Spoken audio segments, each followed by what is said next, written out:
तीन लड़कियों की किडनैपिंग और एक अजीब इंसान जिसके अंदर छुपी है 24 अलग अलग पर्सनैलिटीज़ और उनमें से एक जानवर से भी खतरनाक।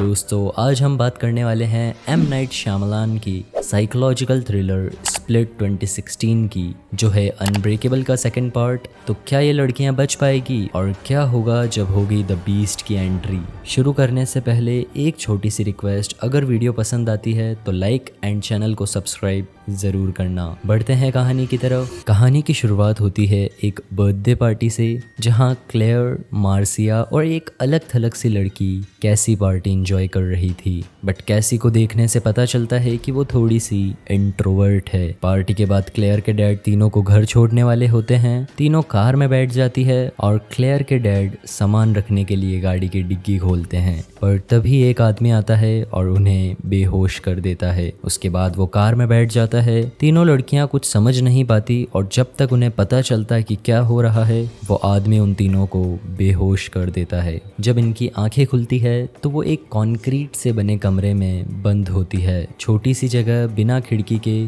सिर्फ एक मजबूत दरवाजा। तीनों घबरा जाती है पर कैसी शांत थी। वो बस ऑब्जर्व कर रही थी, पैनिक नहीं करती। कुछ देर बाद वो आदमी कमरे में आता है। उसका नाम है केविन, पर अभी वो केविन नहीं बल्कि उसकी एक पर्सनैलिटी डेनिस होता है। डेनिस ओसीडी यानी ऑब्सेसिव कंपल्सिव डिसऑर्डर से अफेक्टेड है, मतलब उसे गंदगी नहीं पसंद। वो मारिका को देखकर कहता है तुम सेलेक्ट की गई हो, और उसे उठाकर ले जाने लगता है। कैसी उसी वक्त समझदारी दिखाती है और मार्सिया से कहती है अपने कपड़ों में टॉयलेट कर दो, उसका ओसीडी ट्रिगर हो जाएगा। मार्सिया ऐसा ही करती है और डेनिस, जो गंदे कपड़े टॉलरेट नहीं कर सकता, उसे वापस कमरे में छोड़ देता है। कैसी के इन छोटे छोटे मूव से हमें पता चलता है कि वो स्मार्ट और कैलकुलेटिंग लड़की है। अगली बार वो आदमी वापस आता है, पर अब वो डेनिस नहीं लग रहा था। उसका ड्रेसिंग और बिहेवियर चेंज हो चुका है। अब वो एक सोफिस्टिकेटेड एंड पोलाइट लेडी बन गया है जिसका नाम है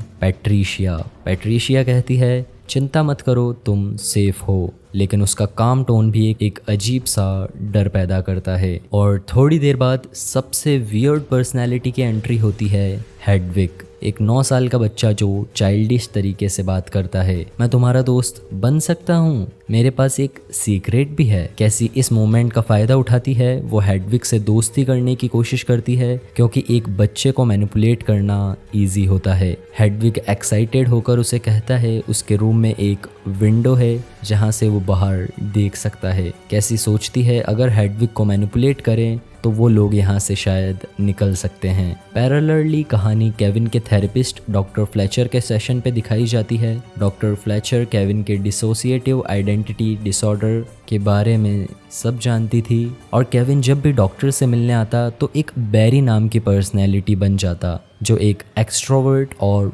फ्रेंडली पर्सनैलिटी है, फैशन और स्केचिंग में इंटरेस्टेड भी। बैरी डॉक्टर फ्लेचर से कहता है सब ठीक है, मैं नॉर्मल हूँ, पर डॉक्टर फ्लेचर को शक हो जाता है। उसके बॉडी लैंग्वेज से वो समझ जाती हैं कि ये बैरी नहीं, कोई और पर्सनैलिटी है जो बैरी होने का नाटक कर रही है, शायद डेनिस। डॉक्टर फ्लेचर एक इम्पॉर्टेंट थ्योरी भी बताती है। कुछ DID पेशेंट्स के अंदर अलग अलग पर्सनैलिटी फिजिकली अलग अलग रिएक्ट करती है। किसी एक को डायबिटीज़ हो सकती है पर दूसरे को नहीं। यह हिंट देता है कि केविन के अंदर कुछ एक्स्ट्रा ऑर्डिनरी भी हो सकता है। मार्सिया और क्लेयर भागने का प्लान बनाने की कोशिश करती है। एक दिन जब डेनिस खाना देने आता है, क्लेयर छुपके से दरवाज़ा खोलने की कोशिश करती है, पर डेनिस तुरंत उन्हें पकड़ लेता है और उसे अलग ही रूम में लॉक कर देता है, सबसे अलग। कैसे इन सब के बीच शांत रहती है। वो बस हेडविग को मैनिपुलेट करने की कोशिश कर रही थी। एक इम्पॉर्टेंट सीन में हेडविग कहता है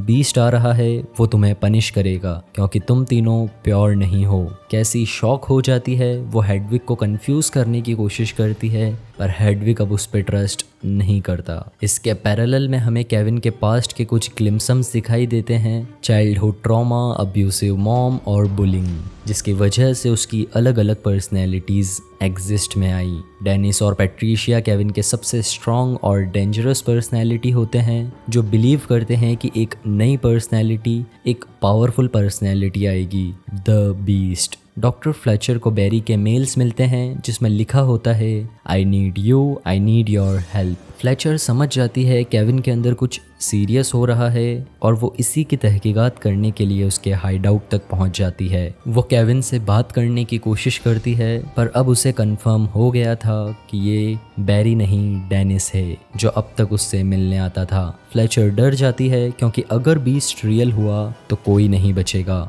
डॉक्टर फ्लेचर केविन के हाइडआउट में थी और डेनिस को कन्वेंस करने की कोशिश करती है। डेनिस बीस्ट एक कहानी है जिसे तुम्हारा दिमाग बना रहा है, वो असली नहीं है। पर डेनिस अब अजीब सी मुस्कान के साथ कहता है आपने खुद कहा था हम एक्स्ट्रा ऑर्डिनरी हैं, अब आप खुद देखेंगी। और फिर होता है वो मोमेंट जिसका सबको डर था। द बीस्ट सच में आ जाता है। केविन का ट्रांसफॉर्मेशन डरावना था, उसके मसल्स टाइट हो जाते हैं, वेन्स उभर जाती है और वो एक जानवर सी पर्सनैलिटी में बदलने लगता है। एंड टू बी ऑनेस्ट वो एक सुपर ह्यूमन स्ट्रेंथ वाला मॉन्स्टर लग रहा था। द बीस्ट फ्लेचर पर अटैक करता है और उसे अपने हाथों से जकड़कर मार देता है। फ्लेचर मरने से पहले एक पेपर पर केविन का फुल नाम केविन वेंडल क्रम लिख के जाती है क्योंकि उसे पता था कि केविन का असली रूप उसका पूरा नाम सुनने से ही कंट्रोल में आता है। अब यहाँ से बीस्ट उन दोनों लड़कियों को मारने निकलता है और उसी बीच कैसी उस रूम में पहुंच जाती है जहाँ फ्लेचर की लाश पड़ी थी।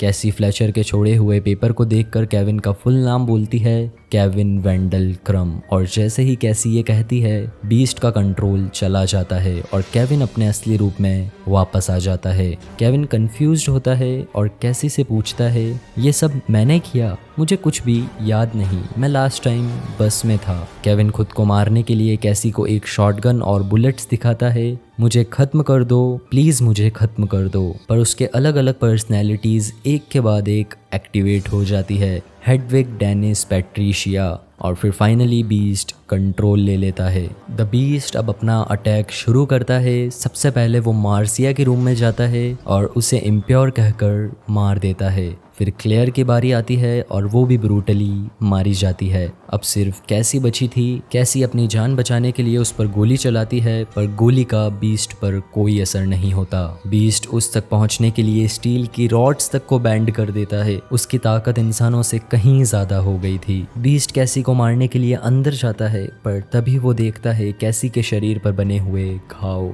जो शायद उसके बचपन के थे। उसके चेहरे पर एक रेस्पेक्ट जैसे एक्सप्रेशन आते हैं और वो कहता है तुम स्पेशल हो, तुमने तकलीफ झेली है इसलिए तुम प्योर हो। इतना कहकर वो वहाँ से चला जाता है। यहाँ हमें एक इमोशनल रिवील होता है। कैसी के स्कार्स उसके अब्यूसिव चाइल्डहुड की वजह से आए थे। उसके पिता के जाने के बाद वो उसके अंकल के साथ रही जो बचपन से उसके साथ गलत करता था और इसी वजह से कैसी एक इंट्रोवर्ट और अलग थलग सी लड़की बनी। बीस्ट के लिए सिर्फ वो लोग प्योर होते हैं जिन्होंने बचपन में तकलीफ झेली हो। सीन शिफ्ट होता है नेक्स्ट डे। कैसी को रेस्क्यू किया जाता है।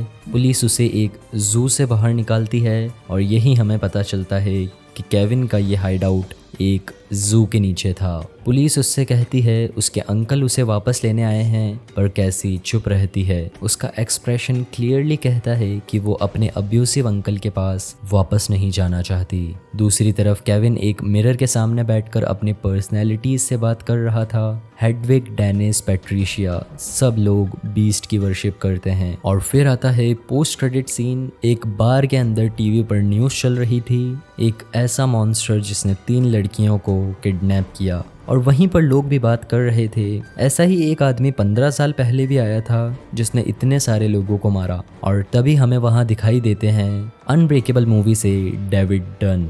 इसका मतलब स्प्लिट और अनब्रेकेबल एक ही यूनिवर्स का पार्ट है जो बाद में ग्लास 2019 में कंटिन्यू होता है। अगर तुमने अनब्रेकेबल मूवी का ब्रेकडाउन नहीं देखा है तो डिस्क्रिप्शन में लिंक दे दी है, जाके चेकआउट करो। तो दोस्तों ये थी कहानी एक ऐसे आदमी की जिसके अंदर 24 अलग अलग पर्सनैलिटीज़ थी और बीस्ट उसका सबसे खतरनाक रूप। आपको केविन की कौन सी पर्सनैलिटी सबसे ज़्यादा क्रीपी लगी? डेनिस, पैट्रिशिया या फिर वो छोटा सा हेडविग? कमेंट में ज़रूर बताना। अनब्रेकेबल मूवी का एक्सप्लेनेशन देखने के लिए राइट साइड क्लिक करें और मनी हाइस्ट सीरीज़ कंटिन्यू करने के लिए लेफ़्ट पे क्लिक करें।